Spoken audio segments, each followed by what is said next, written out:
não vai seguir. É só 50% que irão morar no Porvir. 2 estarão no campo, é só o que vai subir.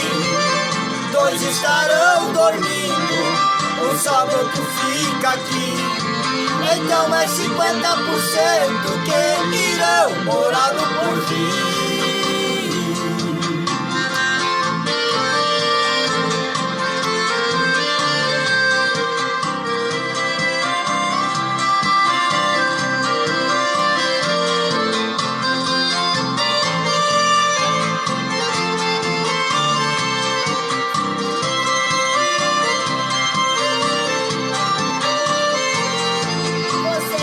Vacilando sem saber para onde ir. Não seja um dos 50 dos que irão ficar aqui.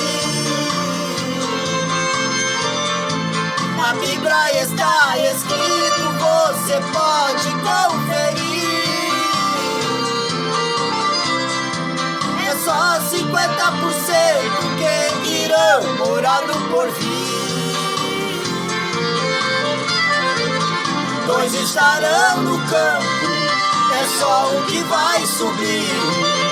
2 estarão dormindo, um sobra, outro fica aqui.